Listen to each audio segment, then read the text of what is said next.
कैसे हैं सब लोग? तो एक बार जोरदार भारत माता का जयकारा लगा दो पूरे दम से। मैं देख रहा हूं पूरा हॉल युवाओं से भरा हुआ है। भारत माता की, भारत माता की इनकलाब जिंदाबाद, इनकलाब जिंदाबाद, वंदे मातरम, वंदे। मातरम। दोस्तों, आप लोगों का उत्साह देख के आज हमारा मेक इंडिया नंबर 1 कैंपेन का पहला कार्यक्रम है और युवाओं का जोश देख के मुझे पूरा विश्वास है कि जिस मिशन पे हम लोग निकले हैं पूरे देश के 130 करोड़ लोगों को जोड़ने के लिए, कि हमारा भारत बहुत जल्दी नंबर 1 बन के रहेगा। आजादी के 75 साल मना रहे हैं हम लोग खूब हर्षोल्लास के साथ। सबके हाथ में तिरंगा है। पूरे देश के अंदर लोग गलियों में निकल रहे हैं, अपने अपने तरीके से 75 साल आजादी के मना रहे हैं। लेकिन एक प्रश्न मन में उठता है। कई लोग ये प्रश्न पूछते हैं कि आप भारत को आजाद हुए 75 साल हो गए, इन 75 सालों में कई देश ऐसे हैं जो हमसे आगे निकल गए। कई देश ऐसे हैं हमारे बाद आजाद हुए, वो हमसे आगे निकल गए। सिंगापुर हमारे से 15 साल बाद आजाद हुआ, आज हमसे आगे निकल गया। जापान सेकेंड वर्ल्ड वॉर में पूरी तरह से ध्वस्त हो गया था, आज वो हमसे आगे निकल गया। जर्मनी सेकेंड वर्ल्ड वॉर में पूरी तरह से ध्वस्त हो गया था, वो हमसे आगे निकल गया। हमारे में क्या कमी है जी? हमारे में कोई कमी है क्या? भारत के लोग सबसे इंटेलिजेंट लोग हैं दुनिया के। मैं हमेशा कहता हूं, जब भगवान ने पृथ्वी पे इंसान बनाया तो सबसे इंटेलिजेंट लोग उन भगवान ने भारत में पैदा किए। पूरी दुनिया में कहीं चले जाओ, जितनी बड़ी बड़ी मल्टीनेशनल कंपनी है, अमेरिका की, लंदन की, फ्रांस की, यूरोप की, आपको टॉप के ऊपर 1 2 3 नंबर पे कहीं ना कहीं भारत का आदमी बैठा हुआ मिल जाएगा। हमारे देश के लोग इतने इंटेलिजेंट हैं, फिर भारत पीछे क्यों रह गया? प्रश्न उठता है कि नहीं उठता है? हमारे पास बेस्ट इंजीनियर हैं, बेस्ट डॉक्टर हैं, बेस्ट वकील हैं, बेस्ट किसान हैं, फिर भी भारत पीछे रह गया। क्यों भारत पीछे रह गया? 75 साल में इन पार्टियों ने और इन नेताओं ने गंदी राजनीति करने के सिवा कुछ नहीं किया। अगर इन नेताओं के और इन पार्टियों के भरोसे देश छोड़ दिया तो अगले 75 साल भी हम पीछे रह जाएंगे। इसलिए मैंने तय किया है, पूरे देश में घूमेंगे, 130 करोड़ लोगों को जोड़ेंगे। जिस दिन 130 करोड़ लोग इकट्ठे हो गए मुट्ठी की तरह, भारत को दुनिया का सर्वश्रेष्ठ राष्ट्र बनने से कोई नहीं रोक सकता। भारत को दुनिया का सबसे शक्तिशाली राष्ट्र बनने से कोई नहीं रोक सकता। आज से 75 साल पहले हम इकट्ठे हुए थे, अंग्रेजों को उठा के बाहर फेंक दिया हमने देश से। एक बार फिर इकट्ठे हो जाओ सारे जने, हम फिर से दुनिया का नंबर 1 देश बन सकते हैं।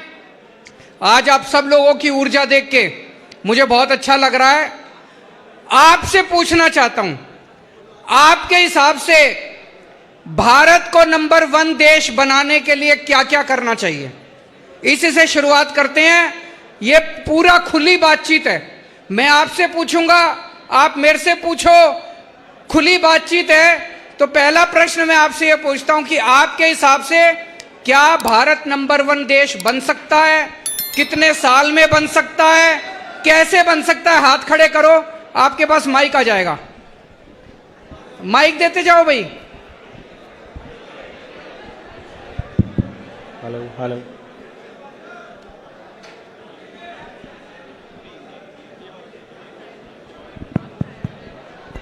नमस्कार सर। नमस्कार, अपना नाम नमस्कार बताओ। सर, मेरा नाम शुभम राणा है और मैं कुरुक्षेत्र से स्पेशली आप लोगों से बातचीत करने के लिए आया हूँ। बहुत बहुत धन्यवाद। बहुत बहुत स्वागत है। ये उपलब्धि जो आप लोगों ने हमें दी है देश की बात करने की, शायद ही बहुत ही कम हमें अवसर मिलते हैं। और मैं सर लॉ का छात्र हूँ अभी और फाइनल लॉ स्टूडेंट हूँ। सर मैं कहना चाहूँगा कि नंबर 1 बनाने के लिए इंडिया को सबसे पहले हमें आप जैसे लोगों की ज़रूरत है।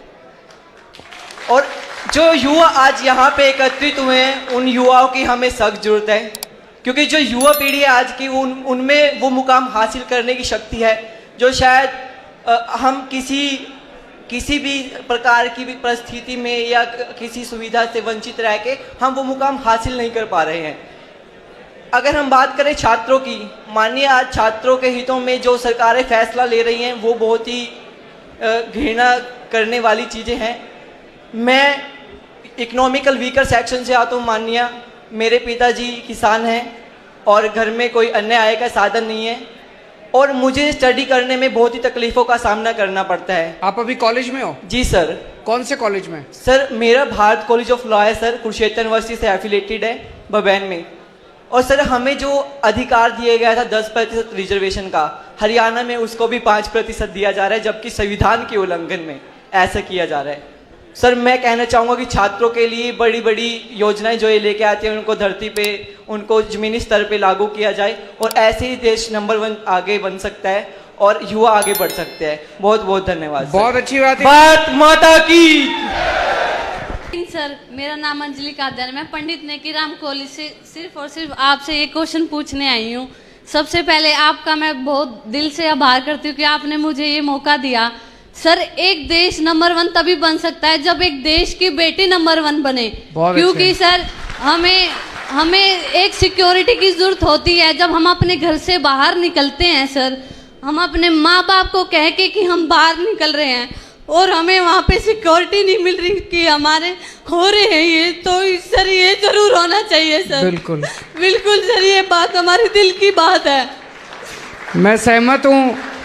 ये इनके दिल की बात इन्होंने अपनी नहीं बल्कि जितनी बेटियाँ आज अपने घर से कॉलेज के लिए निकलती है, किसी काम के लिए निकलती है, उनके माँ बाप को इतनी चिंता रहती है कि पता नहीं सुरक्षित वापस आएगी क्या।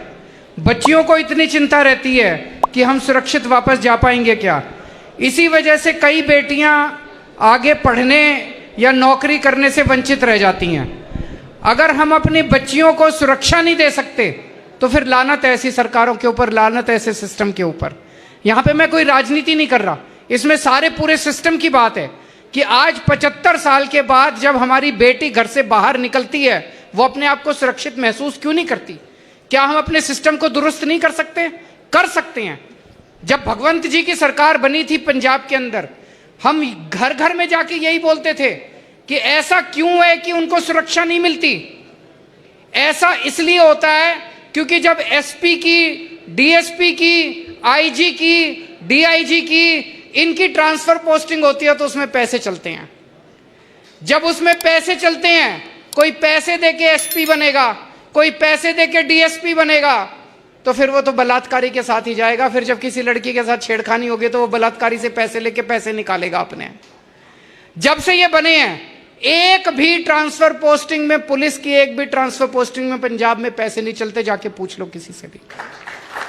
अगर हमारा सिस्टम ईमानदार होगा, अगर हमारी पुलिस ईमानदार होगी, मजाल जो किसी बेटी के साथ कुछ हो जाए।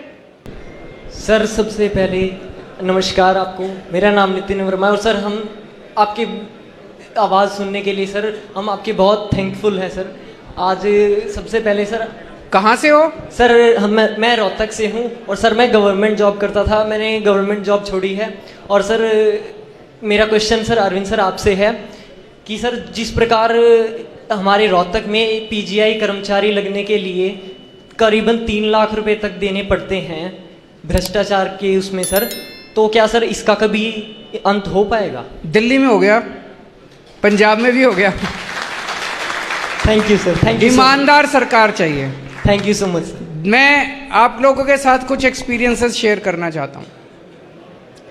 मेरे ऊपर आरोप लगता है कि केजरीवाल शिक्षा फ्री में क्यों देता है, केजरीवाल दवाइयां फ्री में क्यों देता है, लोगों का इलाज फ्री में क्यों कराता है। ये तो फ्री भी है, फ्री भी है, फ्री भी है, फ्री भी है, फ्री की रेवड़ी है। एक चीज बताओ, मैं अपने पैसे से तो दे नहीं सकता, मेरे पास तो पैसा है नहीं। दिल्ली सरकार ने कोई कर्जा नहीं लिया कहीं से, एक भी पैसे का कर्जा नहीं है हमारी सरकार के ऊपर। दिल्ली सरकार घाटे में नहीं चल रही, जब से हमारी सरकार आई है नफे में चल रही है, पॉजिटिव चल रही है सरकार। हमने क्या किया, हमने करप्शन खत्म कर दिया। करप्शन खत्म करके पैसे बचने लगे, पैसे बचने लगे, उससे नए नए स्कूल बनवा दिए, बच्चों की शिक्षा मुफ्त कर दी, सबका इलाज मुफ्त कर दिया। फिर जब और पैसे बच गए तो बिजली भी मुफ्त कर दी, फिर और पैसे बच गए तो सड़कें भी बना दी और पानी भी मुफ्त कर दिया। तो भ्रष्टाचार खत्म, पहले कहते थे क्या भ्रष्टाचार खत्म हो सकता है, हो सकता है, करके दिखाया है। दिल्ली में भी किया है, अब पंजाब में करके दिखा रहे हैं।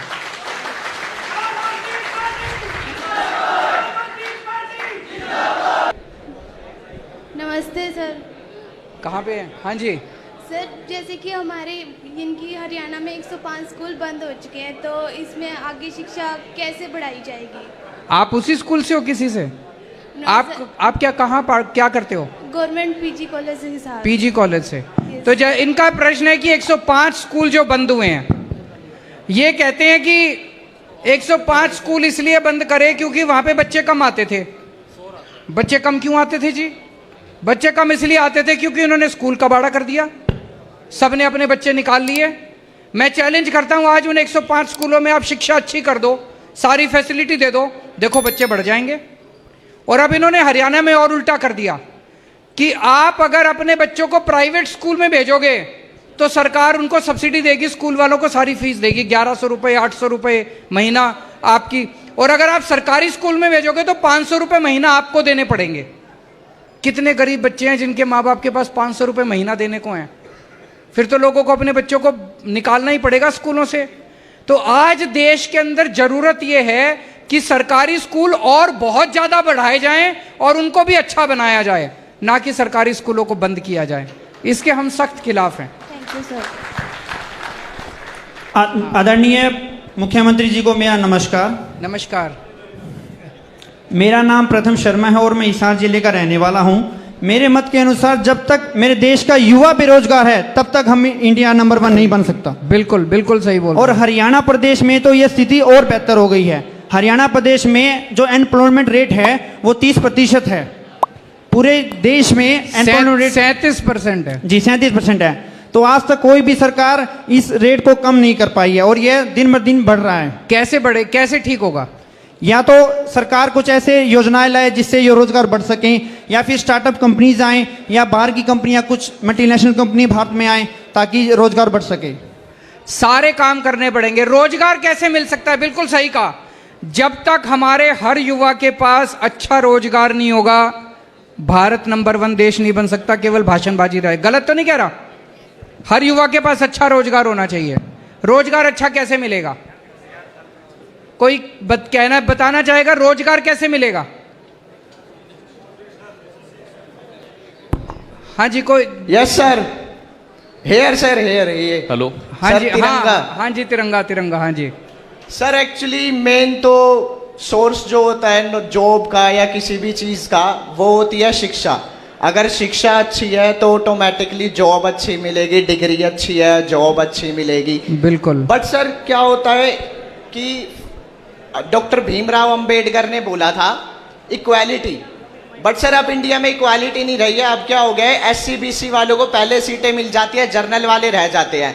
तो क्या सर हमें बचपन से ये हमारे माँ बाप को ये बोलना चाहिए कि तुम जर्नल में पैदा हुए हो तो तुम्हें पढ़ाई हार्ड करनी है, या तुम्हें किसी और चीज में इंटरेस्ट नहीं लेना, सिर्फ तुम्हें पढ़ाई करनी है, जब भी तुम्हें कॉलेज में जाके एडमिशन मिलेगा? ऐसा जरूरी है क्या सर? भीमराव अंबेडकर जी ने इक्वालिटी इसलिए रखी थी क्योंकि उस टाइम पे SC BC वालों को नीचे बिठाया जाता था, उन्हें शिक्षा देने का हक नहीं था। बट अब क्या होता है कि जर्नल वाला 80% लेके लाइन में खड़ा होता है, SC BC वाले 50-50% लेके सीटें ले लेते हैं। मेरे साथ खुद ऐसा हुआ था सर। मैं गुड़गांव से हूँ, सेक्टर 9 से। हमारे यहाँ पे सेक्टर 9 पीजी कॉलेज है। मेरी 12th क्लियर हुई। मेरे घर वालों ने बोला तेरी परसेंटेज अच्छी नहीं आई। सर मेरी परसेंटेज थी 75, कॉमर्स विद इको से। मैं एडमिशन लेने गया।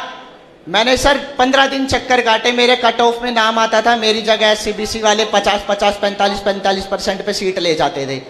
फिर सर मुझे रेगुलर में एडमिशन नहीं मिला। मैंने अपना 1 साल ड्रॉप किया। मैंने इग्नू से करा, इंदिरा गांधी यूनिवर्सिटी से, ओपन यूनिवर्सिटी से। फिर सर मेरे को वहाँ एडमिशन मिला। वहाँ मेरे को साथ साथ फिर जॉब भी करनी पड़ गई। अब मेरी सर ग्रेजुएशन आधी रह गई है। और सर मैं अब इंडिया बुल्स में वर्किंग था, वो नोएडा शिफ्ट हो गई है। मेरी जॉब भी छूट गई, मेरे पास डिग्री भी नहीं है। तो क्या हम जर्नल वालों को अब क्या ऐसे पढ़ाई करनी चाहिए कि हाँ तुम जर्नल से हो तो तुम पढ़ाई करते जाओ, लास्ट में आके SCBC वाले सीटें ले जाएंगे। यही क्वालिटी थी सर भीमराव अंबेडकर जी की।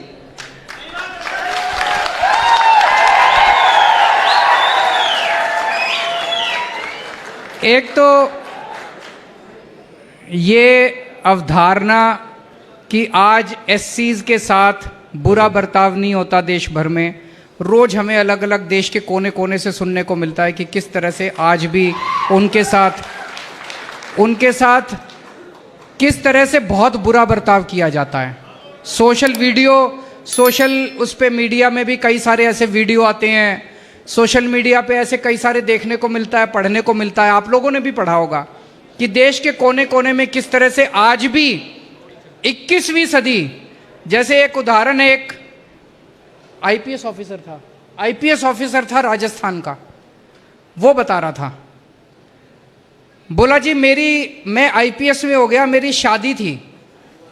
शादी के वक्त उसके गांव के अंदर सारे इकट्ठे हो गए, बोले अगर तू घोड़ी पे चढ़ा तो देख लियो तेरे को घोड़ी पे नहीं चढ़ने देंगे। ये अभी कुछ 1 साल पहले की बात है।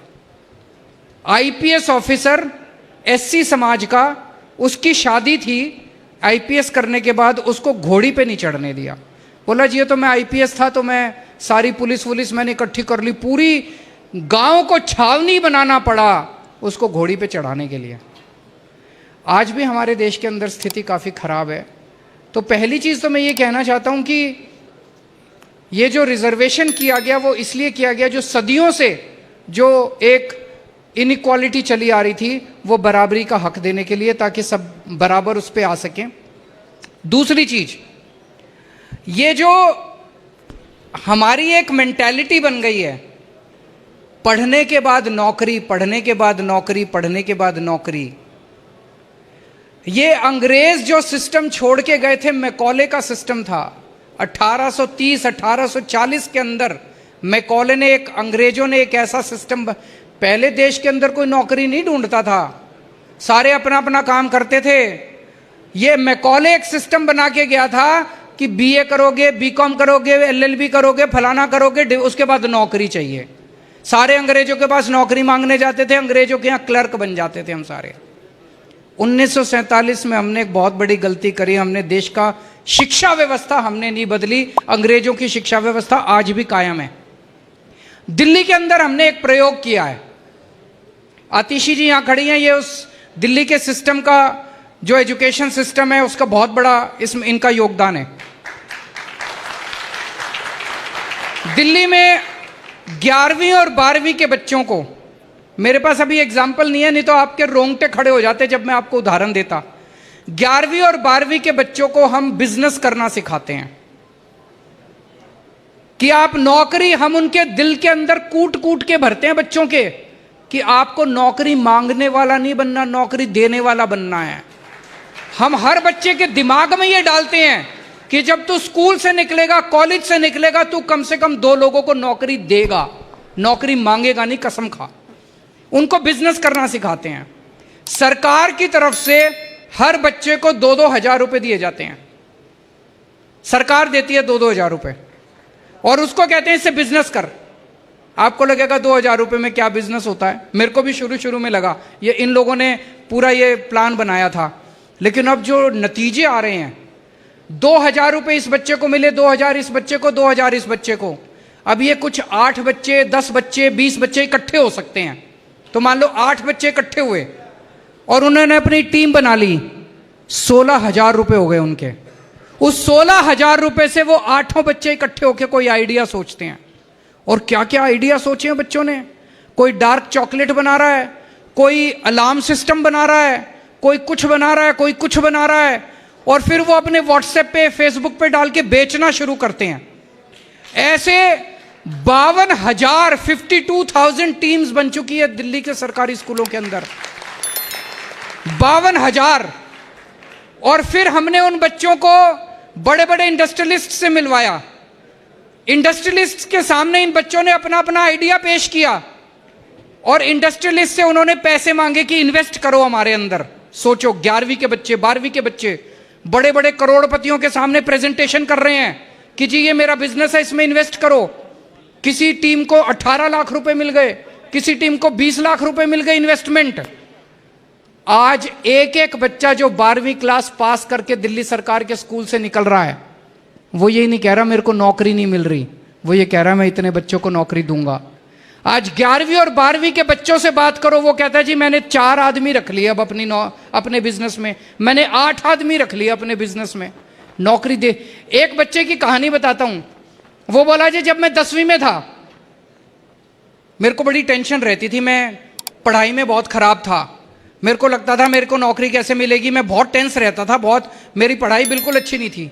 कहता 12वीं के बाद मेरी टेंशन सारी खत्म हो गई, पढ़ाई में जो मर्जी नंबर आए मैं अपना धंधा कर लूंगा, बिजनेस कर लूंगा, बिजनेस करना आ गया मेरे को। अब अपने को पूरे देश के अंदर बच्चों को नौकरी मांगने वाला नहीं, नौकरी देने वाला बनाना है। एक एक बच्चा जो कॉलेज से निकले, एक एक बच्चा जो स्कूल से निकले, वो ये सोच के निकले कि मैं किस तरह से अपना बिजनेस करके 4 लोगों को नौकरी दे सकता हूं। हमारा देश यही था। 1830 1840 के अंदर इन्होंने पूरा देश कबाड़ा कर दिया अंग्रेजों ने। इस मैकॉले की एजुकेशन सिस्टम को भी बदलना है।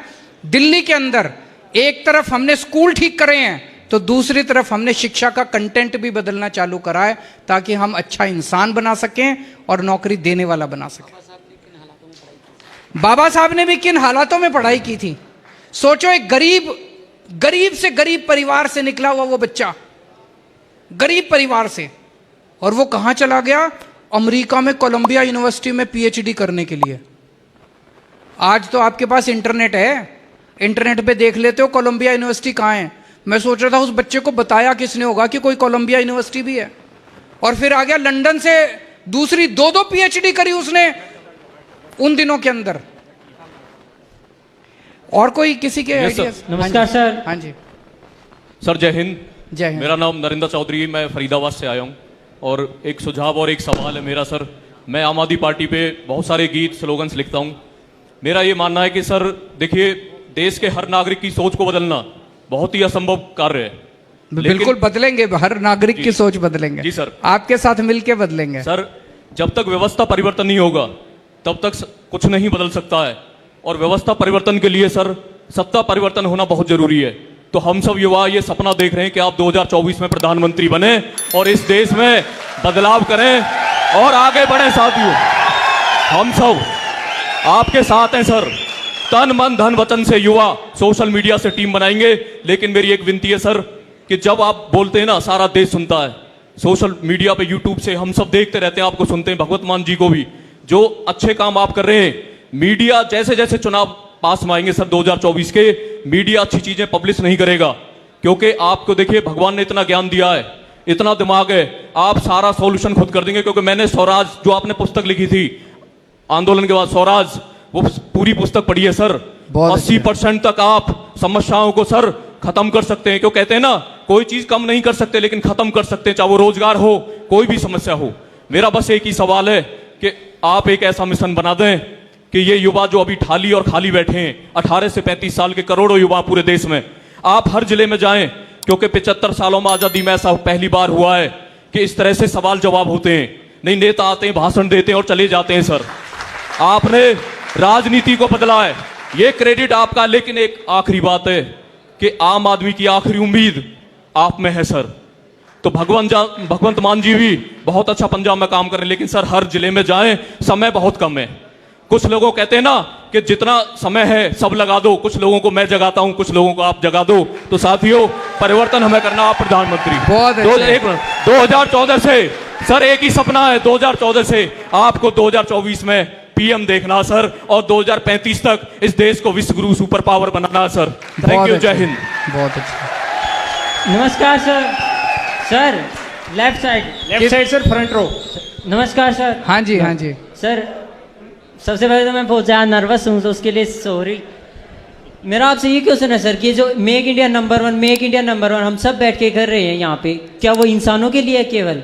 हमारे और जीव हैं, जंतु हैं, हमारी गौ माता है, उन सब के लिए नहीं है सर? सबके लिए है। फिर सर हम पर्यावरण पे तो ध्यान दे ही नहीं रहे बिल्कुल भी। देना चाहिए, आप बताओ। सर देखो, जितने हमारे युवा साथी बैठे हैं सबके सब धूम्रपान इतना करते हैं, मैं सबकी बात नहीं कर रहा लेकिन बहुत ज़्यादा करते हैं। तो सर गवर्नमेंट को एक पॉलिसी लानी चाहिए कि धूम्रपान बिल्कुल बंद हो जाएगा देश से, नॉन वेज है वो बिल्कुल बंद हो जाएगा, हमारा पर्यावरण बचेगा तो हम बच पाएंगे सर। तो क्या आप मुझे ये गारंटी दे सकते हो आज कि मैं नॉन वेज, पर्यावरण और मतलब ये धूम्रपान, पर्यावरण को तो नहीं सर, नॉन वेज और धूम्रपान को इनको खत्म कर दूंगा देश से? अच्छा एक चीज बताओ, जब हमने दिल्ली में सरकारी स्कूल ठीक करने चालू करे तो कुछ लोग मेरे पास आए, बोले जी एक काम करो, कानून बना दो कि सारे नेताओं के बच्चे सरकारी स्कूल में पढ़ेंगे, कानून बना दो सारे अफसरों के बच्चे सरकारी स्कूल में पढ़ेंगे, बोले जी अपने आप सरकारी स्कूल ठीक हो जाएंगे। मैंने कहा ऐसे अगर बना दिया ना तो उस क्लास में तो ठीक कर देंगे जिस क्लास में वो बच्चा जाता है, उस बच्चे को एक्स्ट्रा ट्यूशन, स्कूल ठीक नहीं होने वाले। और दूसरा मैंने कहा जबरदस्ती नहीं कर सकते किसी के साथ, मैंने कहा मैं सरकारी स्कूल इतने अच्छे कर दूंगा कि लोग खुद ब खुद अपने बच्चों को इन स्कूलों में भेजना चालू कर देंगे। आज हमारे सरकारी स्कूलों में एक ही बेंच पे जज का बच्चा भी बैठता है, आईएएस अफसर का भी बच्चा बैठता है और रिक्शे वाले का भी बच्चा बैठता है। आप लोगों ने खुद ब खुद, अफसरों ने, बड़े बड़े लोगों ने अपने बच्चों को सरकारी स्कूल में भेजना चालू कर दिया। जबरदस्ती नहीं करनी, अपने को माहौल ऐसा तैयार करना है, लोगों को तैयार करना है कि वो खुद ब खुद धूम्रपान करना छोड़ दें, वो खुद ब खुद नॉनवेज करना छोड़ दें, वो खुद ब खुद जो है गलत हरकतें छोड़ दें। आप कानून जितने मर्जी बना लो, कानून बनाने से कोई नहीं छोड़ने वाला, छुप के पिएंगे, ब्लैक होएगी, उससे फायदा नहीं है। हमें समाज को बदलना है, सोच को बदलना है। बस अब आखिरी क्वेश्चन लेंगे फिर उसके बाद। जय हिंद सर। हाँ जी, जय हिंद सर। सर मेरा नाम वासु है, मैं रोहतक से हूँ। हाँ जी सर आपने एक मुहिम चलाई है मेक इंडिया नंबर 1 की। एक मिनट बैठ जाइए, बस 5 मिनट और, सब लोग बैठ जाओ, सब लोग बैठ जाओ, सब लोग बैठ जाओ प्लीज। सर आपने मुहिम चलाई है मेक इंडिया नंबर 1 की, तो इसके तहत स्पोर्ट्स में हम नंबर 1 कैसे होंगे? देश में इतना भ्रष्टाचार है, उसकी वजह से स्पोर्ट्स में बच्चे आगे नहीं जा पा रहे। बिल्कुल सही कहा आपने, 130 करोड़ लोगों का देश है और जब ओलंपिक्स की बात आती है तो गिने चुने अवार्ड आते हैं, उसी को हम सेलिब्रेट करते हैं। हमारे स्पोर्ट्स के अंदर इतना ज़्यादा भ्रष्टाचार है, इतनी ज़्यादा राजनीति है कि पूरा सिलेक्शन प्रोसेस गड़बड़ है। जिस तरह से भर्तियां होती हैं, जिस तरह से सिलेक्शन किया जाता है, वो सारी गड़बड़ है। 130 करोड़ लोगों के देश के अंदर हमें तो सारे मेडल जीत लेने चाहिए, ऐसा होना चाहिए। वो सिस्टम बन सकता है। अभी जैसे दिल्ली में हमने स्पोर्ट्स यूनिवर्सिटी बनाई है, उस स्पोर्ट्स यूनिवर्सिटी का मकसद ही ये है कि ज़्यादा से ज़्यादा ओलंपिक के अंदर मेडल जीत के लाना है। आप लोगों ने ट्रैफिक लाइट पे देखा होगा, छोटे छोटे बच्चे जब आपसे पैसे मांगने आते हैं, आप खिड़की नीचे कर देते हो और आप देखते हो वो छोटे छोटे बच्चे कलाबाजी खाते हैं, वो सर्कल के अंदर से निकल जाते हैं, जिम्नास्टिक करते हैं। अगर इन्हीं बच्चों को पकड़ के आप ओलंपिक में जिम्नास्टिक्स में भेज दो, मुझे लगता है सारे गोल्ड वोल्ड सारे हम जीत जाएंगे। पर इनको बच्चों को सिलेक्शन कौन कराएगा? इनको कोई पूछता ही नहीं है। तो हमारे देश में टैलेंट तो बहुत है, लेकिन हमारे देश में वो टैलेंट जो है उसको रिकॉग्नाइज नहीं किया जाता। इस व्यवस्था को ठीक करना पड़ेगा। नंबर 1 95100100 इस पे मिस्ड कॉल कीजिए, हम आपको व्हाट्सएप ग्रुप पे जोड़ लेंगे और आपके साथ हम जुड़ जाएंगे। 95100100 आप भी मिस्ड कॉल करें और ज़्यादा से ज़्यादा लोगों को कराएं। अब मैं नारा बोलूँगा मेक इंडिया, आप मेरे पीछे बोलेंगे नंबर 1। मंजूर है? Make India, make India, make India, Bharat माता की